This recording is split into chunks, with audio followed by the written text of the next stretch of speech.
Hello and welcome to take two of this diary. I just did a whole bit of talking and I somehow didn't actually hit the record button, so top skills.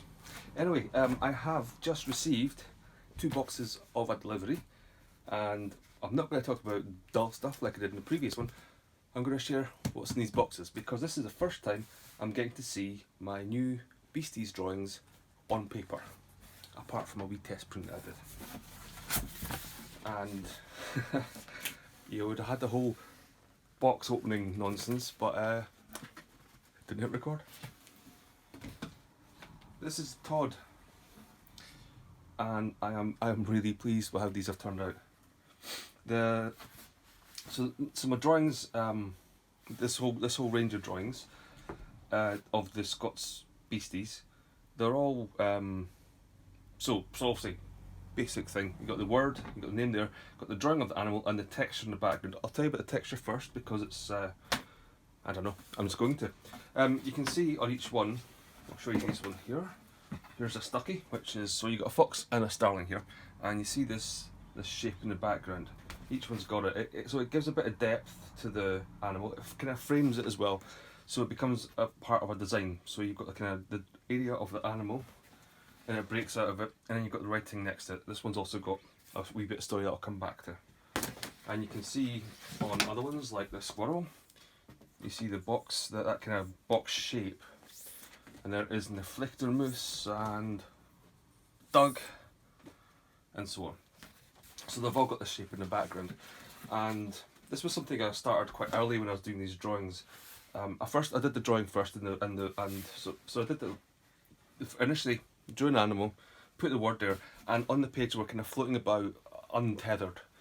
By adding this shape, it's kind of giving the animal something to be in whilst breaking out of it. So it's got a wee bit of dynamic tension by breaking out of this shape. But also the shape itself isn't just a straightforward block. What it is ink. What I did when I decided this was what I wanted to do was I got out my ink, my printing ink, and a pile of paper, and I hand printed sheets and sheets of pages of all these textures, loads of them, enough for actually each drawing. And then I scanned them all using my phone because I haven't actually got a scanner anymore. And these, once were scanned in and edited a bit so that it'd be a flat colour, not the sort of, there's a bit of tone in those ones, and I needed a flat colour. Once they were done, then it became what you see here, these backgrounds. So there's a nice bit of texture there. It looks real. It's not like a digital artifact. It's actually a proper real bit of ink. The drawing itself, of course, was done digitally with my pen and tablet attached to my computer. And I kept it nice and loose, so if you actually look, you probably won't see it picked up here, but if you look at my shop you might see a bit closer that these are quite, the lines aren't smooth. I wanted a bit of a kind of a rough feeling to it. I wanted these to actually look like they've been drawn, not that they've been traced, or not smooth like vector digital graphics. I wanted these to look like the hand-drawn things they are. Now they are drawn digitally, but they're drawn with a pen, with my hand. It's not like I'm clicking with a mouse and drawing this. This is, a pretty rough drawing, and I want to see that. So these, what do you call them? What are the feet of birds called? Is there a name for it? Who cares? They're, that's rough when you actually look at it. Corby, I'm really pleased with how this came out. The shape of the raven in English, the shape it makes it stand there is this great shape, and this solid black of almost the whole bird there. It gives it a kind of lino cut feeling, I think. So it's got that really kind of, it harks back to the kind of vintage style of printing that I enjoy, vintage style design. And one of the reasons that the animals are drawn in this manner is because they have to be reproduced to different sizes. For example, that's my A3 poster. It's a kind of standard size, but the magnets can go down to, they can go down magnet size, this sort of size. So you imagine that drawing down here, and that's kind of the size of a credit card. A3 is the size of 2 sheets of paper, if you're, and this one, it can also print to larger sizes. So for example, here I have an A2 print, so you imagine that printed up to that size, and I can also do an A1 size print. So the challenge there is to create a drawing that looks good at all those sizes, and that's not easy to do because sometimes you cram it down, details get lost and they kind of merge together, and when you stretch it up to its full size, it can look a bit empty. So it was a challenge to get the kind of the spacing right. So these are drawn in a style that I developed from the work of Saul Bass. So he was known for some of his drawings where he used flat colours, and I developed a style from that. I used to draw like that, and I've kind of moved on and then moved on a bit further. He actually was inspired by Henri Matisse, who did these paper cutout drawings. Well, bits of paper he cut out and made into shapes of figures and stuff, and you may have seen that in art history in the early 20th century. So yeah, so flat shapes, each one is, each shape is an individual part, so they're all kind of broken apart, but overall it gives you a full animal, hopefully. And the idea is that I've left enough space between these so that when it compresses down, or is condensed down to a magnet, you can still see enough of the detail. But when it goes up to the big one, you'll see that actually, because these are hand drawn with my pen set on its finest settings so that you can see all the shakiness of my hand, there's actually detail in this. So when it goes up big, it's not just a smooth flat line, there's actually, you can see a bit of shake, so it looks like a real drawing, not like a computer design. Which, I mean, it is, but it's not. It isn't, whatever. So these are my animal drawings. Oh, I'm getting warm doing all this talking.